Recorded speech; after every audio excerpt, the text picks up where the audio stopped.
നമസ്കാരം. ടുഡേ മലപ്പുറത്തിലേക്ക് സ്വാഗതം. ശക്തമായ വേനൽ മഴയ്ക്കൊപ്പം വീശിയടിച്ച കാറ്റിൽ തേഞ്ഞിപ്പലത്ത് കൃഷിനാശം. പഞ്ചായത്തിന്റെ പടിഞ്ഞാറ് അതിർത്തി പ്രദേശമായ ചൊവ്വയിൽ കടക്കാട്ടുപാറ വയലുകളിൽ നൂറുകണക്കിന് നേന്ത്രവാഴകൾ നിലംപൊത്തി. കുലച്ചതും കുലക്കാത്തതുമായ വാഴകൾ നടുവൊടിഞ്ഞും കടപുഴകിയും വീഴുകയായിരുന്നു. കൂട്ടിലങ്ങാടി പള്ളിപ്പുറം സ്വദേശി ചേരിയിൽ നജ്മുദ്ദീൻ വാഹനാപകടത്തിൽ മരിച്ചു. വെള്ളിയാഴ്ച രാത്രിയായിരുന്നു അപകടം. ഇന്ന് രാവിലെ സ്വകാര്യ ആശുപത്രിയിൽ വെച്ചായിരുന്നു മരിച്ചത്. തിരൂരങ്ങാടി മൂന്നിയൂർ പാറേക്കാവിൽ കാറിന് പിറകിൽ ബൈക്കിടിച്ച് ബൈക്ക് യാത്രക്കാരന് പരിക്ക്. കുന്നുപുറം സ്വദേശി നിഹാൽ എന്നയാൾക്കാണ് പരിക്കേറ്റത്. ഇദ്ദേഹത്തെ തിരൂരങ്ങാടി താലൂക്ക് ഹോസ്പിറ്റലിൽ പ്രവേശിപ്പിച്ചു. വണ്ടൂർ പൂക്കുളത്ത് ബസിന്റെ പിൻചക്രം കയറിയിറങ്ങി യുവതി മരിച്ചു. തായൻകോട് സ്വദേശിനി ഹുദയാണ് മരിച്ചത്. തിങ്കളാഴ്ച രാവിലെ 10 മണിയോടെയാണ് അപകടം.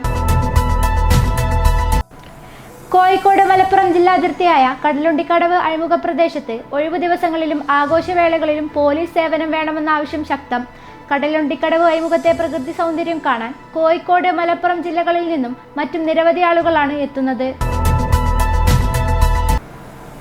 എടക്കപ്പുറം മുക്കാത്തോടുകുളം നവീകരണ പ്രവൃത്തികൾക്കായി തുക വകയിരുത്തി വർഷം 2 ആകാറായിട്ടും പ്രവൃത്തി തുടങ്ങാത്തതിൽ പ്രതിഷേധമുയരുന്നു. എടക്കപ്പുറം ടിപ്പു സുൽത്താൻ റോഡിൽ സ്ഥിതി ചെയ്യുന്ന 100 വർഷത്തോളം പഴക്കമുള്ള മുക്കാത്തോടുകുളം ഏത് കടുത്ത വേനലിലും നിറയെ വെള്ളമുള്ള പ്രദേശത്തെ ഏറ്റവും വലിയ ജലസ്രോതസ് കൂടിയാണ്.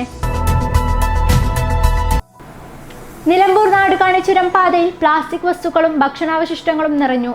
സഞ്ചാരികളാണ് ഭക്ഷണ പദാർത്ഥങ്ങൾ അടങ്ങിയ പ്ലാസ്റ്റിക് വസ്തുക്കൾ ചുരം റോഡരികിലും അരുവികളിലും വനത്തിലും വലിച്ചെറിയുന്നത്. പെരിന്തൽമണ്ണ എളാട് ചെക്ക് ഡാം കാണാനും സായാഹ്നം ചെലവിടാനും എത്തുന്നവരുടെ എണ്ണമേറുന്നു. പെരിന്തൽമണ്ണയിൽ നിന്ന് 14 കിലോമീറ്റർ അകലെ കാന്തിപ്പുഴ സമീപമാണ് ഈ പ്രദേശം. ആളുകൾ ധാരാളം എത്താൻ തുടങ്ങിയതോടെ ജില്ലയിലെ വിനോദസഞ്ചാര കേന്ദ്രങ്ങളിൽ ഇടം നേടിക്കഴിഞ്ഞു ഇവിടം. വൈകുന്നേരമാകുന്നതോടെ നൂറുകണക്കിന് ആളുകളാണ് സന്ദർശിക്കാനെത്തുന്നത്. കടുത്ത വേനലിലും നിലക്കാതെയുള്ള വെള്ളച്ചാട്ടമാണ് ആകർഷകം.